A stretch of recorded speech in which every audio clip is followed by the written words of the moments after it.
சிவாஜி கணேசனுக்கு காதல் பிடிக்காதா அப்படின்னு சொல்லிட்டு சில பேர் கேட்குறாங்க. ஏன் அப்படின்னு பார்த்தீங்கன்னா, பிரபு வந்து குஷ்புவை காதலிச்சதா சில பேர் சொல்றாங்க. அதே மாரி பிரபுவோட அண்ணன் ராம்குமார் அவர்களும் வந்து பார்த்தீங்கன்னா, ஸ்ரீபிரியாவோட அக்காவ வந்து காதலிச்சதா சொல்றாங்க. இதுக்கு வந்து சிவாஜி வந்து எதிர்ப்பு தெரிவிச்சாரு. அதனால தான் அவங்கள வந்து கல்யாணம் பண்ணாம வேற ஒருத்தர கல்யாணம் பண்ணிக்கிட்டு அவங்க வாழ்ந்துட்டு இருக்காங்கன்னு சொல்றாங்க. ஸோ இத பத்தி உங்க கருத்து என்ன? ஏதோ இது மறுபடியும் வம்புல இழுத்து விடுறீங்கன்னு நினைக்கிறேன். அதாவது ஒரு விஷயம் சார், காதல் பிடிக்காதுன்றது கிடையாது. ஒரு விஷயம் இருக்குது இங்கே வந்து என்னென்னா, ஒரு குடும்பத்தில் ஒரு பழக்க வழக்கம்னு சொல்லலாம், இல்லை குடும்ப கௌரவம்னு சொல்கிறாங்க இல்லையா?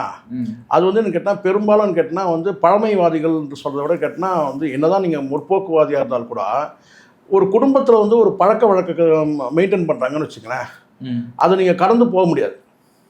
இந்த குடும்ப பழக்க வழக்கம் அல்லது குடும்ப கலாச்சாரம்னு சொன்னால் கரெக்டாக சொன்னால் குடும்ப கலாச்சாரம். அந்த குடும்ப கலாச்சாரத்தில் என்னன்னு கேட்டிங்கன்னா, அவங்க குறிப்பிட்ட ஒரு சமூகத்தில் தான் அவங்க கல்யாணம் பண்ணுவாங்க.